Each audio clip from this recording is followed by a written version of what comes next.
یہ کوئی فرمان ہے۔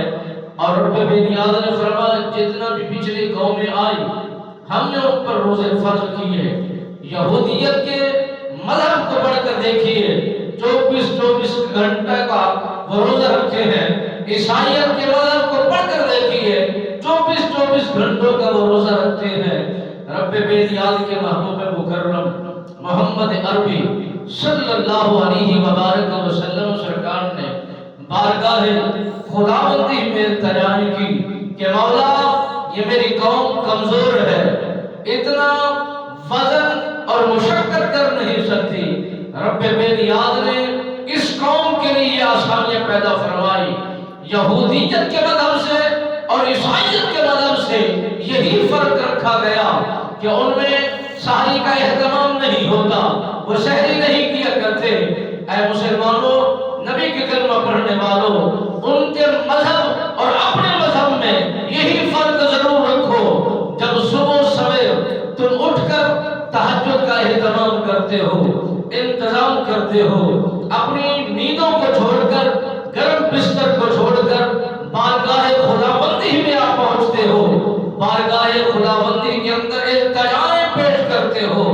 رب بے نیاز نے فرمایا میں مسلمانوں کے لیے اس ماہ مبارک کے اندر سارے جہنم کے دروازوں کو میں نے بند کرایا تاکہ کسی کا کوئی اعتراض نہ رہے کہ میری عبادت میں کوئی حیل تھا، میری عبادت میں کوئی رکاوٹ بننے والا تھا۔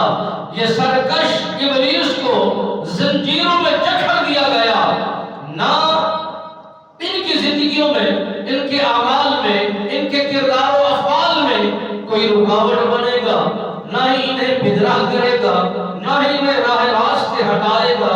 انہیں بند کر دیا جائے تاکہ ان کا خطرہ ختم ہو جائے۔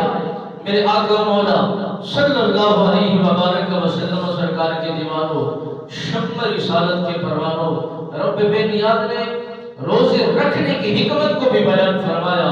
روزہ رکھیں گے اس کے فوائد کیا ہیں، برکتیں کیا ہیں، رحمتیں کیا ہیں، خدا کی رحمتوں کا نزول کیا ہے، اور انسان کو یہ حکم کر کے اور خدا کی طرف سے یہ پیغام عام کیا جا رہا ہے صاحب ایمان لوگوں کو، اس کی وجہ کیا ہے؟